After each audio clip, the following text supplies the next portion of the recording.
I thought Christmas would be like every other year, cozy, filled with love, and the kind of joy that makes you forget everything else for a while. My wife, Rebecca, always made the holidays special. From baking gingerbread cookies with our daughter to stringing lights around the house until it felt like a scene out of a Hallmark movie, she thrived on tradition. This year, it was different. The house still sparkled with decorations, and the scent of fresh pine lingered in every room, but something felt off.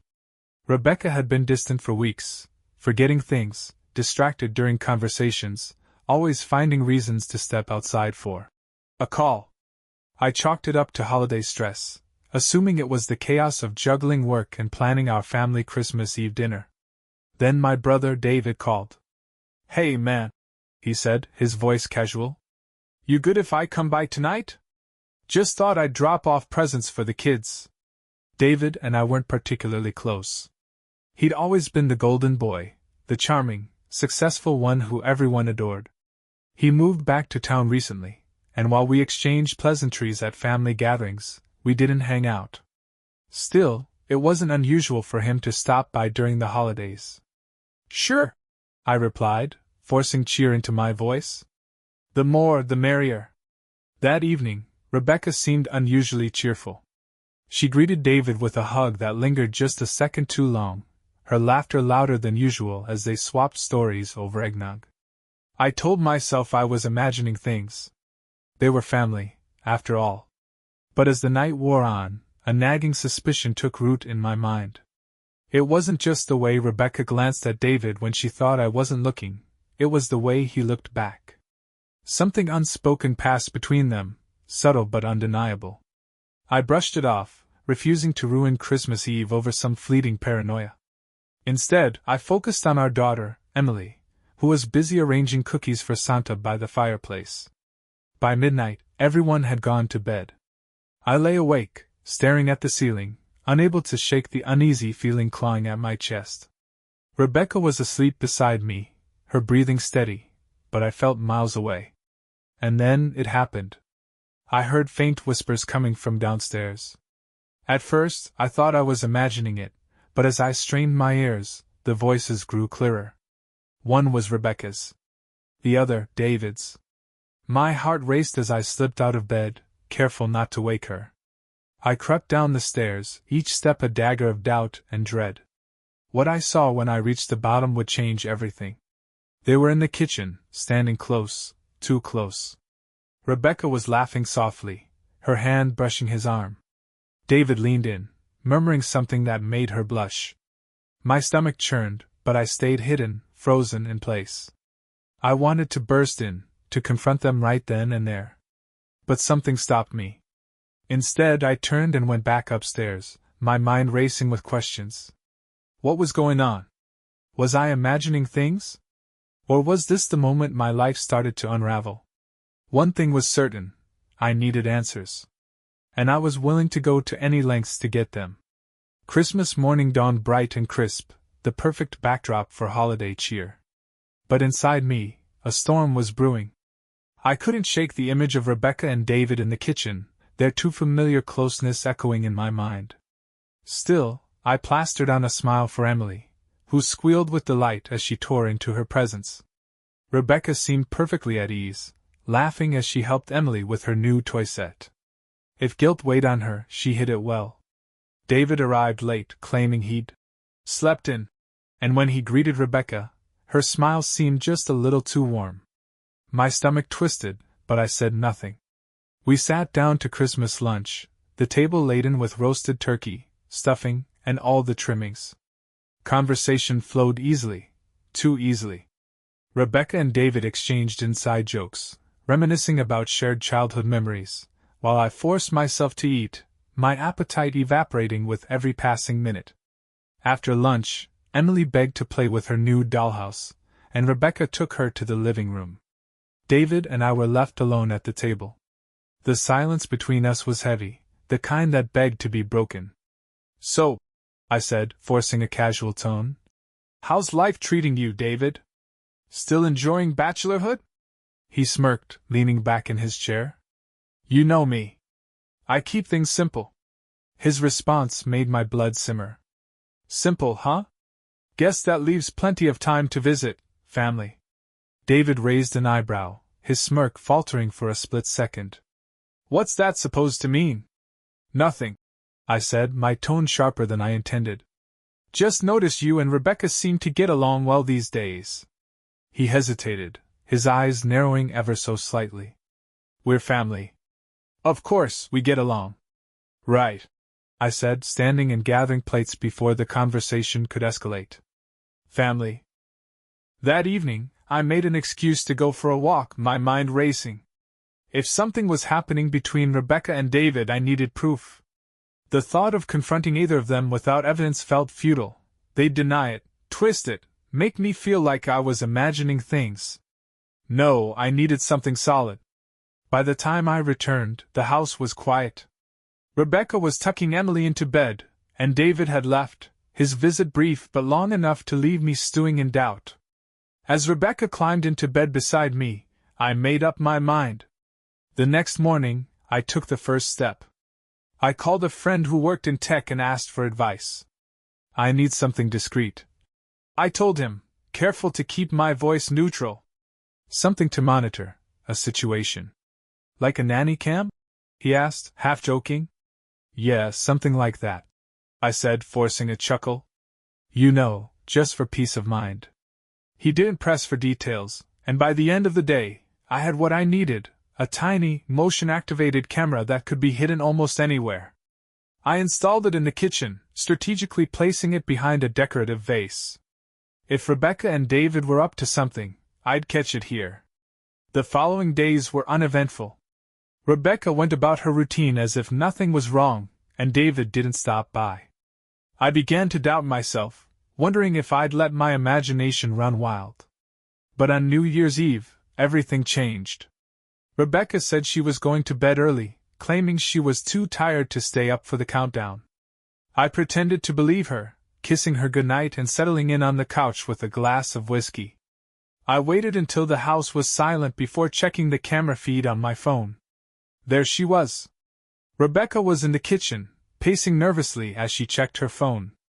A few minutes later, the back door creaked open, and David stepped inside. My breath caught in my throat as I watched the screen. They stood close, their voices too low for the mic to pick up.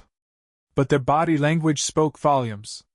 Rebecca reached out, touching his arm, and David leaned in, his face inches from hers. That was all I needed. My grip tightened around my phone as a wave of anger crashed over me. They thought they were so clever, sneaking around behind my back. But they didn't realize they just made the biggest mistake of their lives. The rest of the night was a blur of fury and cold, calculated resolve. Every time I closed my eyes, the image of Rebecca and David filled my mind, a sickening loop that refused to fade. But instead of storming downstairs to confront them, I forced myself to stay calm. Confrontation wasn't enough. I needed to dismantle their little game piece by piece. If Rebecca and David thought they could get away with this, they were about to learn just how wrong they were. The next morning, I acted as if nothing had happened. I made breakfast for Emily, chatting with Rebecca like everything was fine. She seemed slightly off, nervous maybe, but I didn't press. I needed her to feel safe in her lies. After breakfast, I sent David a text. Hey man. Want to grab a drink tonight? Been a while since we had a brothers' night. It was bait, and I didn't have to wait long for him to take it. Sure, sounds good.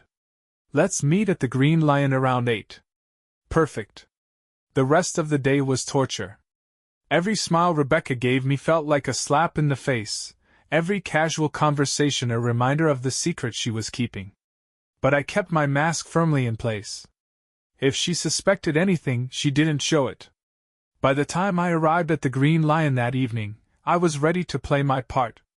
David was already there, nursing a beer and looking relaxed. I forced a smile as I slid into the seat across from him. Glad you could make it, he said, raising his bottle. Feels like old times. I mirrored his gesture, clinking my glass against his. Yeah, it's been too long. We fell into easy conversation, reminiscing about childhood mischief and trading updates about our lives. I watched him carefully, looking for any cracks in his facade. He seemed normal, too normal. It made my blood boil to think he could sit here, laughing with me, after what I'd seen the night before. After a while, I steered the conversation toward Rebecca. "So," I said casually, taking a sip of my drink, "you and Rebecca seem to get along pretty well these days." David shrugged, his expression unreadable. "Yeah, she's great. You're lucky to have her."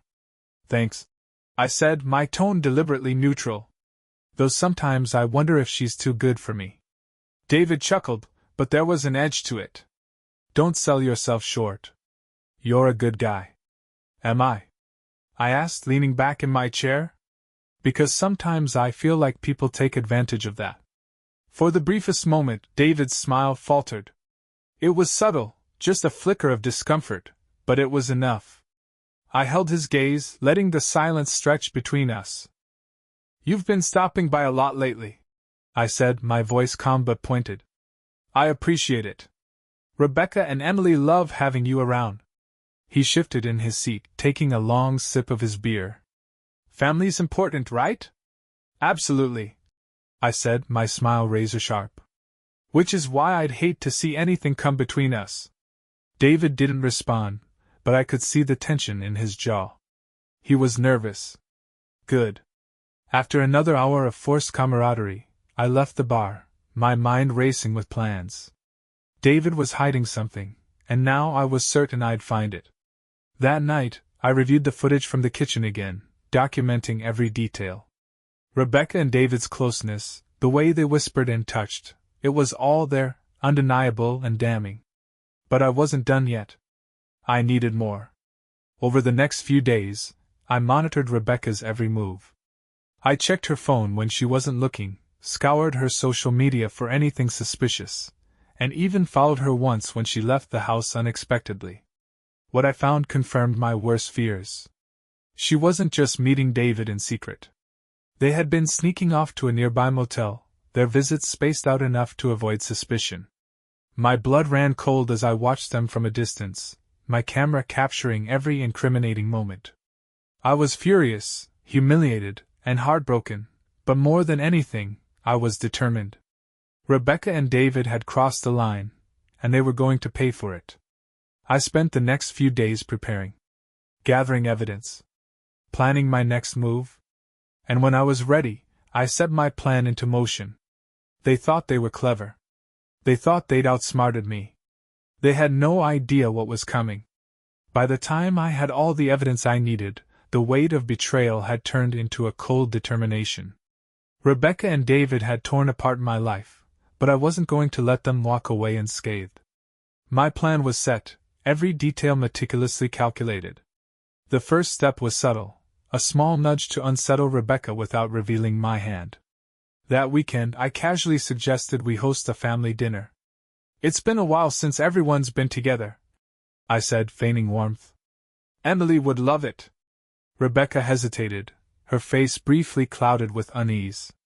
"Do you think that's a good idea? I mean, things have been so hectic lately."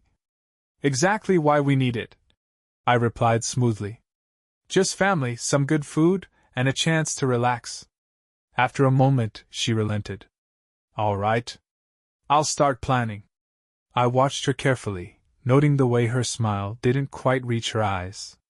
She was nervous, and she should be. The night of the dinner arrived, and our home was filled with laughter and the smell of roast lamb. Emily was delighted to have everyone together, darting between rooms with uncontainable energy. Rebecca played the perfect hostess, but I could see the cracks in her performance, small moments where her smile faltered, her gaze flicking to David. And David? He was trying too hard. Every laugh, every casual remark felt forced, as though he were overcompensating for the guilt he refused to acknowledge. It made me sick. As the evening wound down, I made my move. "Everyone, can I have your attention for a moment?" I said, standing at the head of the table. The room quieted, all eyes turning to me. Rebecca's face froze, her fork hovering midair. "I just wanted to say how much I appreciate all of you," I began, my voice calm and measured. Family means everything to me. And during this holiday season, I've been reminded of just how important it is to cherish the people we love. Rebecca's shoulders relaxed slightly, though her smile remained tight. David shifted in his seat, his expression unreadable. But, I continued, letting the weight of my words hang in the air, family also requires trust. And when that trust is broken, it's devastating. The room was silent, the tension palpable. Rebecca's knuckles whitened as she gripped her wine glass. David stared at the table, avoiding my gaze. To that end, I said, pulling out my phone, I think it's only fair to share something I've recently discovered.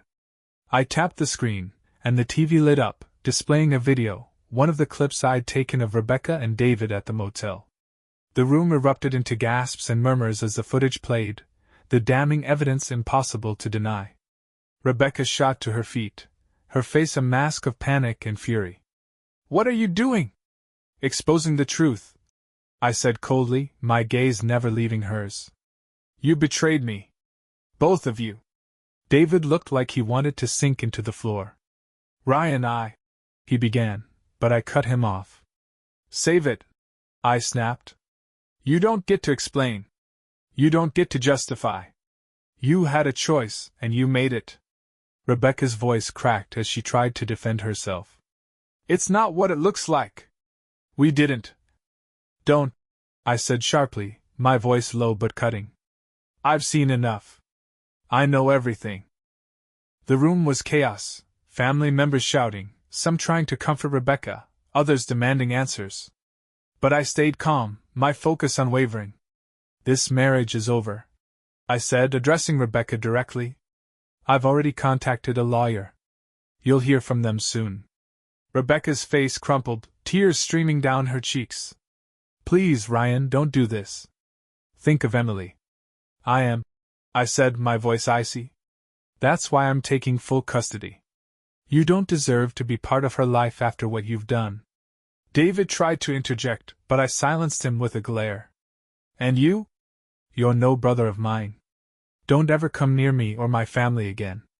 The dinner ended in chaos, the betrayal laid bare for everyone to see. Rebecca's parents looked devastated, her friends stunned into silence. And as the guests filed out, whispering amongst themselves, I felt a strange sense of calm. The truth was out. The damage was done. But I wasn't finished yet. The fallout from the family dinner was immediate and brutal. Rebecca moved out the next day, taking only a suitcase and leaving the rest of her belongings behind. Emily didn't understand what was happening, and explaining it to her without revealing the sordid details was the hardest conversation I've ever had. Mommy and I need some time apart, I told her, keeping my voice steady even as my heart broke for her. But no matter what, we both love you very much. Emily nodded slowly, her young mind trying to make sense of the upheaval. Will Mommy come back? She asked, her voice small. I don't know, I admitted, pulling her into a hug. But I'll always be here for you. Always. Rebecca's absence left a hollow space in the house, but I didn't let it consume me. Instead, I focused on Emily, on maintaining as much normalcy as I could for her.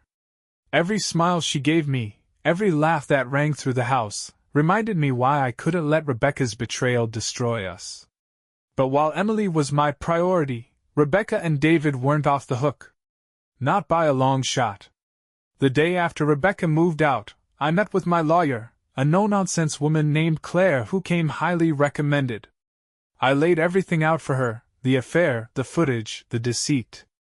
Claire leaned back in her chair, her expression neutral. You've got a strong case for divorce, she said. The evidence is damning, and the fact that it involves your brother adds a layer of emotional cruelty that the court won't overlook. What about custody? I asked, my jaw tight. I want Emily to stay with me. Full custody.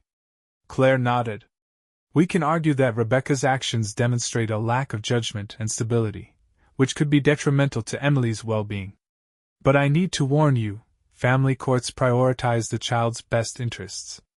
If Rebecca fights for custody, it could get messy. She won't win, I said, my voice firm. Not after what she's done. Claire regarded me carefully. You're determined. That's good. But I need you to stay focused. No emotional outbursts, no impulsive decisions. The court won't care about your anger, they'll care about facts. I nodded, though the thought of staying calm while Rebecca tried to defend herself made my blood boil. But Claire was right. I couldn't afford to let my emotions derail my case. As we prepared for the legal battle ahead, I turned my attention to David. Cutting him out of my life wasn't enough. I wanted him to feel the weight of his betrayal, to understand the consequences of what he'd done. David had always prided himself on his reputation, both personally and professionally. He worked in finance, managing high-profile accounts for wealthy clients, and he loved to flaunt his success at every opportunity. So, I decided to hit him where it hurt the most. Using the footage I'd gathered, I crafted a carefully worded email and sent it anonymously to his firm's HR department. I didn't need to exaggerate or embellish. The video and accompanying messages spoke for themselves. Within hours, the whispers started. By the end of the week, David was under investigation for conduct unbecoming of an employee. Whether or not his actions violated company policy didn't matter. The stain on his reputation was enough. Clients began pulling their accounts, and his once bright career began to crumble. When I heard through the family grapevine that he'd been placed on unpaid leave, I felt a flicker of satisfaction. It wasn't enough to erase the damage he'd done, but it was a start. Meanwhile, Rebecca tried to reach out to me, sending texts and emails filled with apologies and pleas for forgiveness. I ignored them all. She had made her choice, and now she had to live with it. But one message caught my attention. It wasn't from Rebecca, it was from David. Ryan, I know I've screwed up. I can't undo what I've done, but I need you to know that I'm sorry. Please let me explain. Just once. Face to face. I stared at the message, my anger bubbling to the surface. The audacity of him asking for a meeting, as if an apology could erase his betrayal, was almost laughable. Still, I couldn't resist the opportunity to confront him one last time. I agreed to meet David at a quiet cafe on the edge of town. When I arrived, he was already there, sitting at a corner table with a coffee he hadn't touched. He looked tired, his usual cocky demeanor replaced with a nervous energy that made him seem smaller. "Ryan," he said as I sat down, his voice hesitant. "Thanks for coming." "Don't thank me," I said coldly. "I'm only here to hear what excuse you've come up with this time."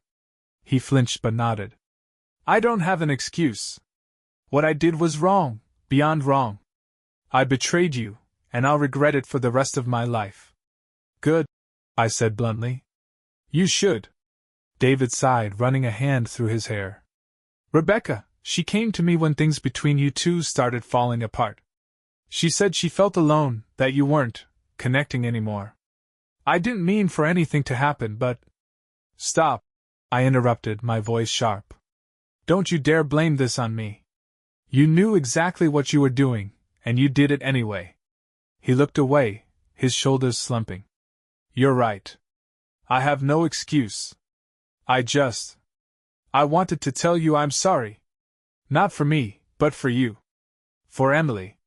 You didn't deserve any of this." I stared at him, the anger simmering just below the surface. "You think an apology makes this better? That it changes anything?" "No," he admitted, his voice barely above a whisper. "But I had to try." I stood, my chair scraping against the floor. "You've done enough. Stay out of my life. Stay out of Emily's life. And pray you never see me again." As I walked away, I felt a strange mix of emotions, anger, sadness, and a faint sense of closure.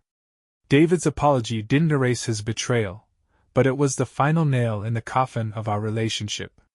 Now, it was time to focus on what really mattered, protecting Emily and rebuilding our lives. The days after meeting David were quiet, but they didn't feel peaceful. The fallout from the dinner party still reverberated through the family. Rebecca's parents reached out several times, asking to talk, but I ignored their calls. What could they possibly say? Rebecca's betrayal wasn't something they could fix with words, and I wasn't ready to listen to their apologies on her behalf. Rebecca, meanwhile, tried to make herself indispensable when it came to Emily. She showed up for every school event, every soccer game, smiling like she was still part of the family. But Emily, perceptive in her innocent way, sensed something had changed. She clung to me more, her questions growing sharper. "Why doesn't Mommy stay with us anymore?" she asked one evening as I tucked her into bed. "She made some bad choices," I said gently, brushing her hair back. "But that doesn't mean she doesn't love you." Emily frowned. "Did she hurt you, Daddy?" Her question caught me off guard. "A little," I admitted, my throat tightening. "But I'm okay now. And I promise I'll always take care of you." She hugged me tightly, her small arms around my neck. "I love you, Daddy." "I love you too, sweetie," I whispered, holding her close. As much as I wanted to shield Emily from Rebecca's actions, I couldn't let her control the narrative. I filed for full custody, citing Rebecca's infidelity and the potential instability it brought into Emily's life. My lawyer, Claire, was relentless, gathering evidence and building a case that painted Rebecca as unfit to share custody.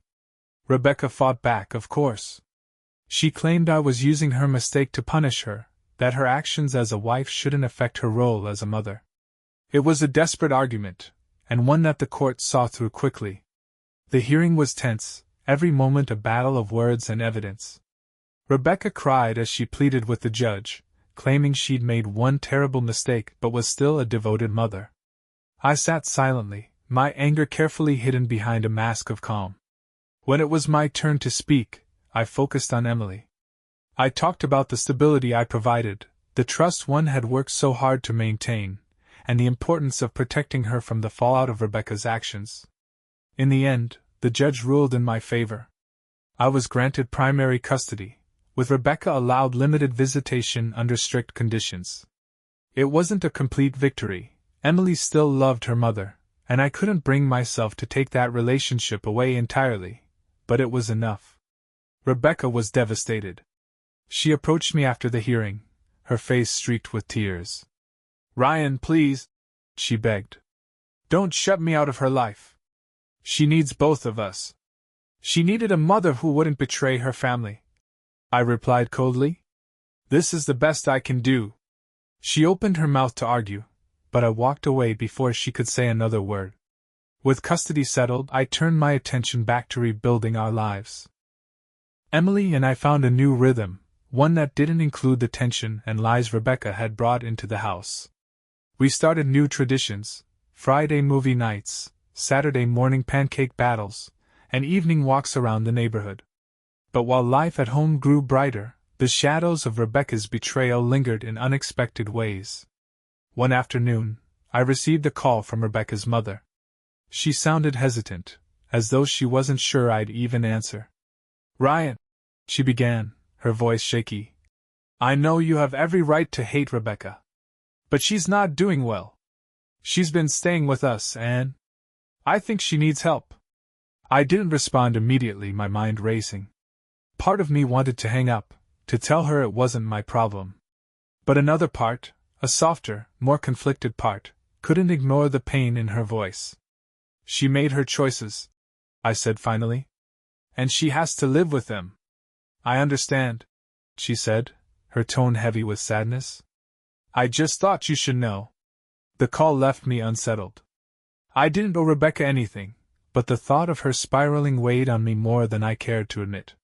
For all her flaws, she was still Emily's mother, and I couldn't pretend she didn't exist.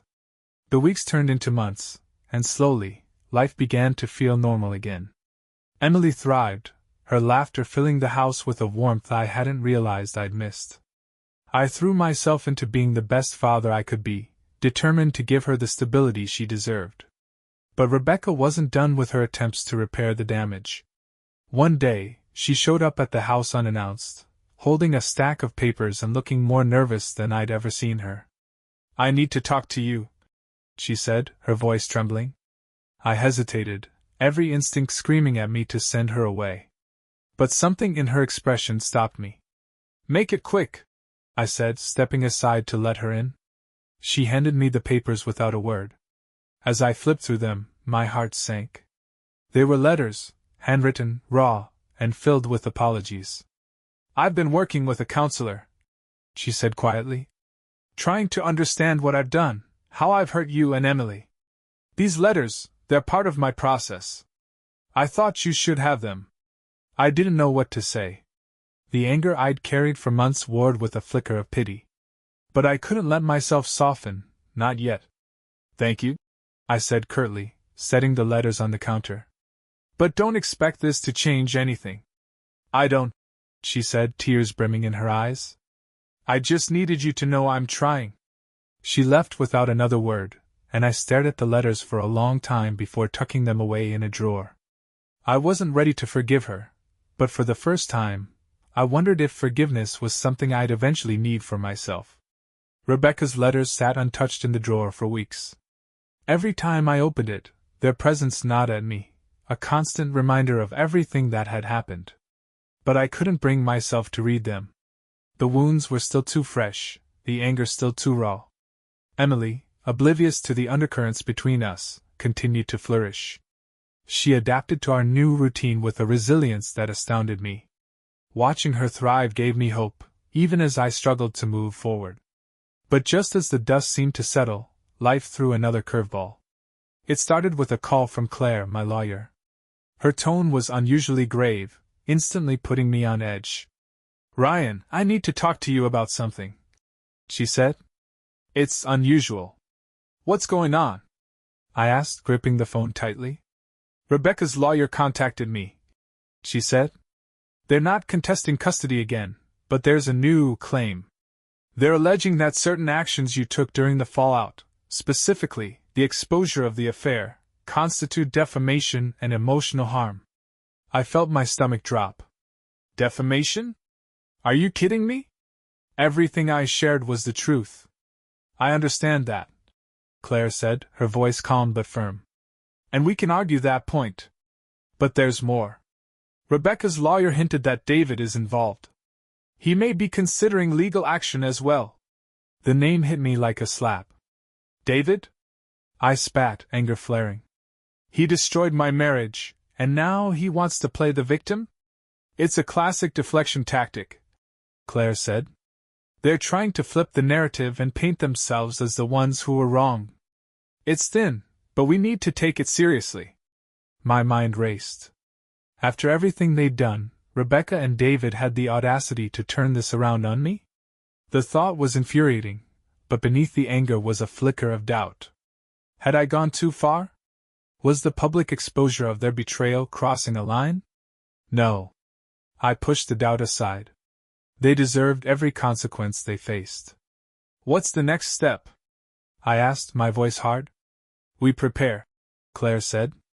"I'll need all the evidence you have, the videos, messages, anything that supports your case. And Ryan.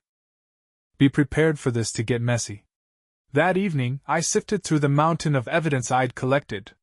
The videos, the texts, the carefully crafted emails, all of it was meant to expose the truth, to hold Rebecca and David accountable for their actions. But now, seeing it all laid out again, I couldn't help but feel a twinge of unease. I thought about Rebecca's letters still tucked away in the drawer. The sincerity in her voice when she delivered them. The possibility that, maybe, she truly was trying to make amends.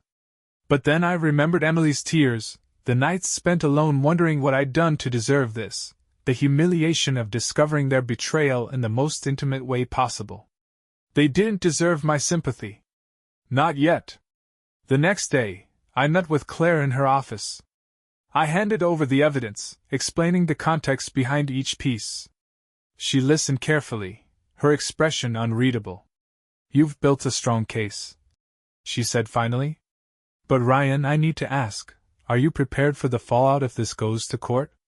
I stared at her, unsure how to respond. "What do you mean?" I asked.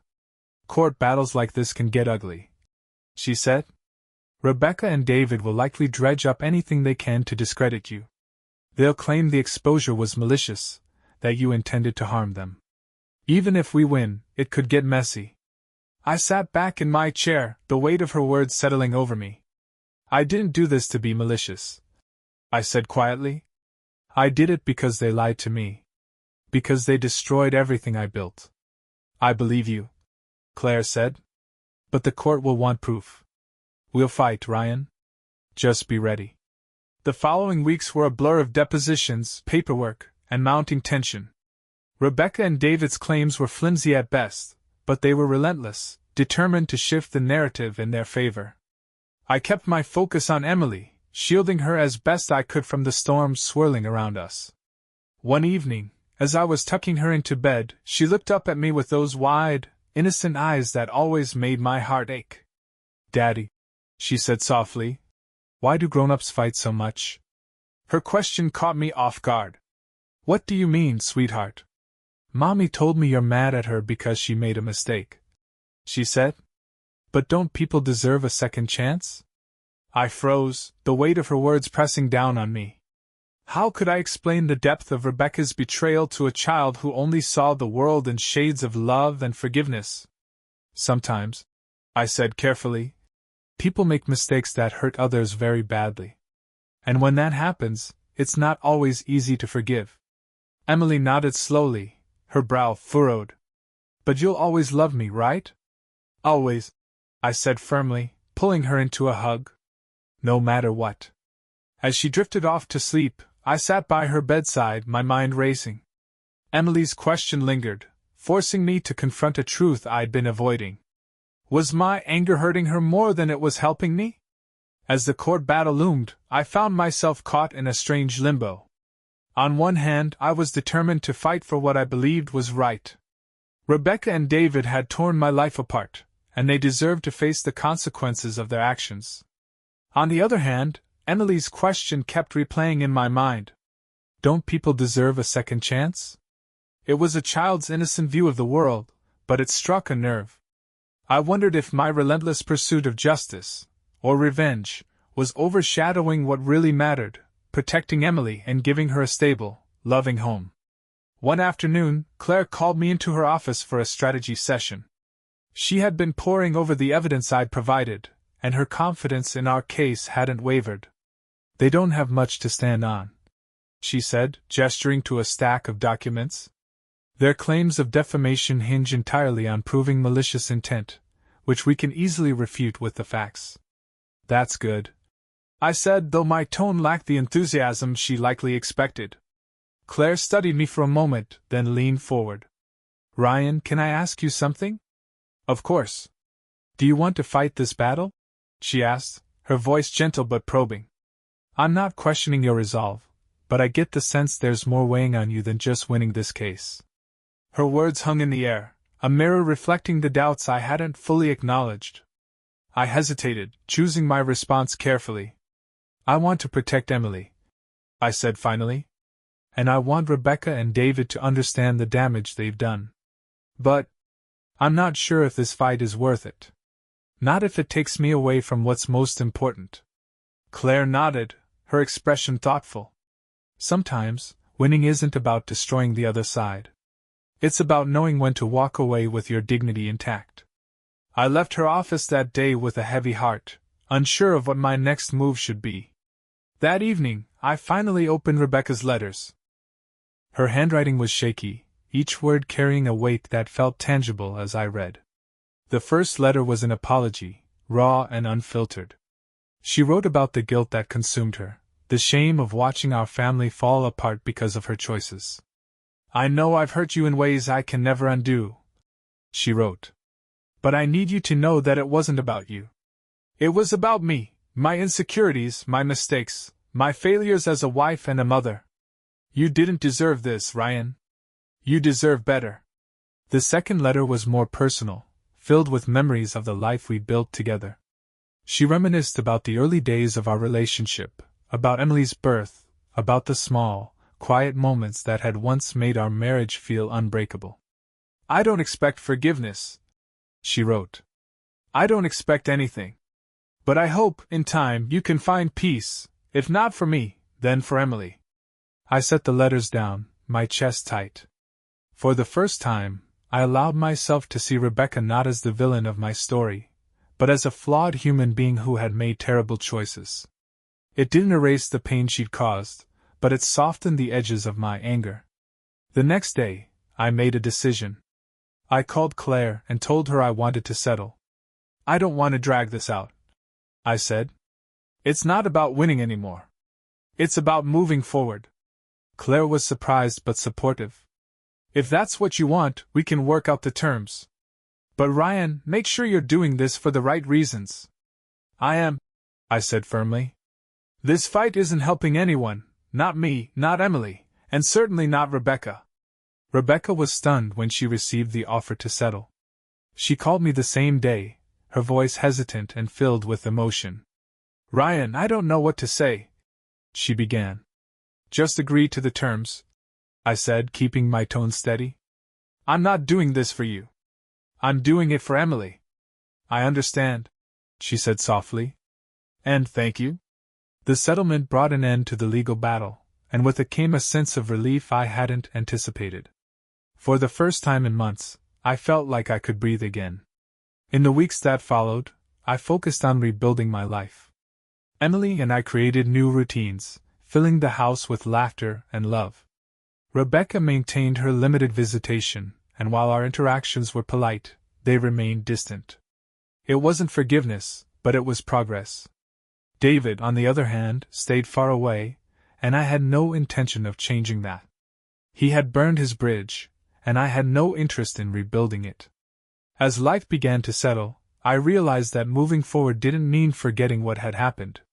It meant learning from it, growing from it, and choosing to prioritize what truly mattered.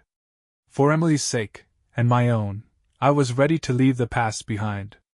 The months following the settlement felt like a slow exhale after holding my breath for far too long. The chaos that had consumed my life had finally begun to subside, and for the first time, I felt like I was in control again. Emily was thriving. She'd started a new after-school art program and couldn't wait to show me her creations every day. Our bond grew stronger with each passing week, her laughter and curiosity reminding me why I'd fought so hard to protect her. Rebecca, to her credit, stuck to the terms of the settlement. She showed up for her scheduled visits, was polite during handoffs, and didn't push for more than what was agreed. There were moments when I caught her looking at me, a mixture of regret and longing in her eyes, but I never acknowledged it. Whatever love we'd once shared was gone, replaced by a cautious civility that existed solely for Emily's sake. One Saturday morning, Emily and I were playing in the backyard when she turned to me with a question that caught me off guard. Daddy, do you still love Mommy? I froze, her innocent gaze piercing through the layers of emotional armor I'd built. Why do you ask, sweetheart? She shrugged, fiddling with the hem of her shirt. Mommy says she still loves you. She told me she wishes things could go back to how they were. My chest tightened. What do you think about that? Emily looked thoughtful, her young mind grappling with emotions far more complex than she should have to handle. I like when we're all together, she admitted. But I don't want you to be sad anymore. Her words hit me harder than I expected. I pulled her into a hug, my voice thick with emotion. I'm not sad, Emily. Not anymore. And no matter what, I'll always love you. She nodded against my chest, her small arms wrapping around me tightly. I love you too, Daddy. That evening, as I sat alone in the quiet house, Emily's question lingered. Did I still love Rebecca? The answer was complicated. I didn't love the person she had become, the person who had betrayed me and shattered our family. But a part of me still mourned the Rebecca I'd fallen in love with, the woman who had once been my partner, my confidant, my everything. But love wasn't enough. Not anymore. Life continued its slow, steady march forward. Emily's milestones became my anchor, each one a reminder of the future we were building together. She won her first art competition, proudly holding up her ribbon as I snapped pictures. She learned to ride a bike, her laughter echoing through the neighborhood as I ran beside her. Through it all, I found a new sense of purpose. My role as her father became my guiding light, pushing me to be better, stronger, and more present than ever before. Then, one day, I received an unexpected letter in the mail. It was from Rebecca. Not a legal document or a formal request, just a simple, handwritten note. Ryan, I know I don't have the right to ask for anything, but I wanted to thank you for settling. You didn't have to, and I know it wasn't an easy decision. I've been working on myself, trying to understand the choices I made and how I can be a better person, not for you, but for Emily. I'll never stop loving you. I don't expect anything in return, but I needed you to know that. Thank you for giving me the chance to still be a part of her life. I'll always be grateful. Rebecca. I set the letter down, unsure of how to feel. It wasn't a plea for reconciliation or a bid for forgiveness, just a quiet acknowledgement of the road we traveled and the choices we've made. For the first time, I didn't feel anger or resentment. I just felt tired. That night, I sat by Emily's bed as she slept, her peaceful expression a stark contrast to the turmoil that had defined the past year. I realized then that forgiveness wasn't about letting Rebecca back into my life or excusing what she'd done. It was about releasing the hold her actions had on me. For Emily. For myself. For the future we both deserved. A year had passed since that fateful Christmas, and the sting of betrayal had dulled into a distant ache. The house was brighter now, filled with Emily's laughter, her art projects pinned to the fridge, and the quiet peace of a life rebuilt. For the first time, I felt truly free, unburdened by the shadows of what had been. But the past has a way of finding you, even when you think you've left it behind. It was a cold December afternoon when the doorbell rang. I wasn't expecting anyone, so I opened it cautiously, my breath catching when I saw who stood on the porch. David. He looked like a shadow of his former self, disheveled, thinner, his usual arrogance replaced with a nervous energy that made him seem almost unrecognizable. For a moment neither of us spoke. "What are you doing here?" I finally asked, my voice cold.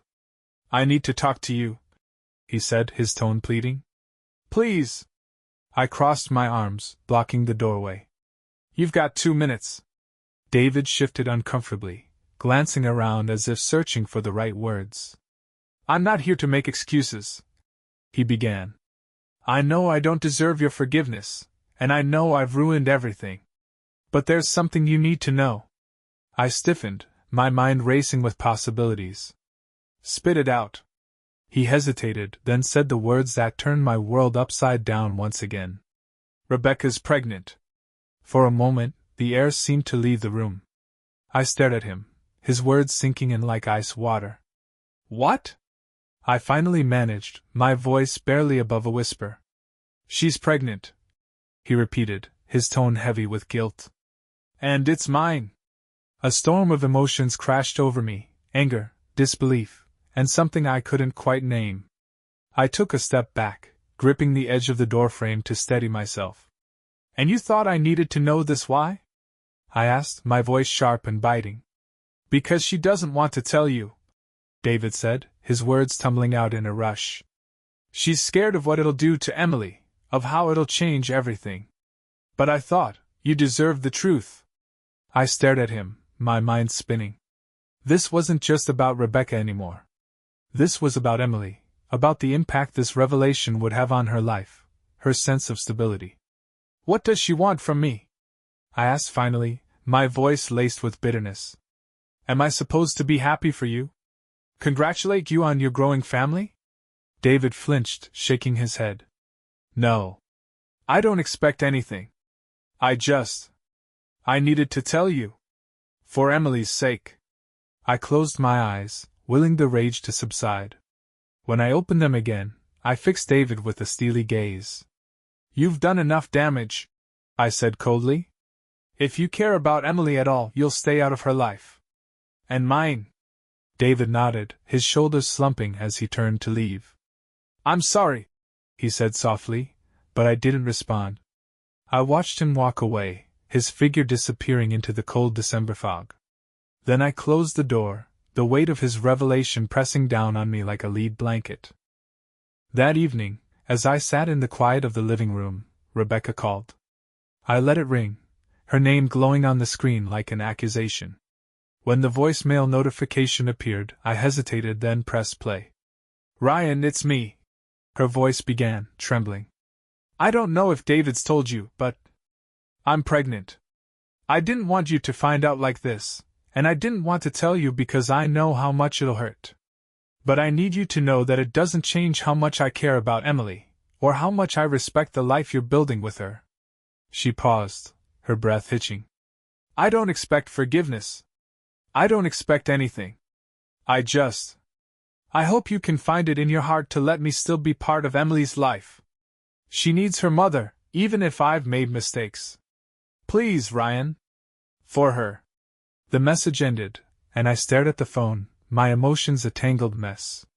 Rebecca's betrayal had taken so much from me, but this was something I hadn't prepared for.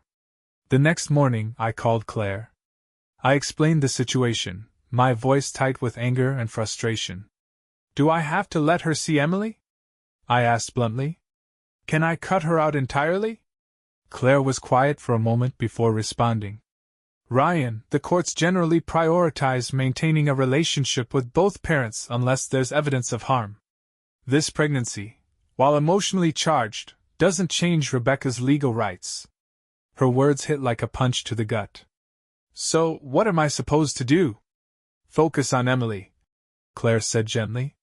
"You've built a stable life for her. Don't let this disrupt that. And remember, your actions will shape how she sees both of you." I hung up, feeling more conflicted than ever. In the end, I decided not to tell Emily. She was too young to understand, and I didn't want to burden her with the complexities of adult relationships. For now, I would protect her innocence, shielding her from the chaos Rebecca and David had created. As Christmas approached, I threw myself into creating new traditions for Emily. We decorated the tree, baked cookies, and wrapped presents together.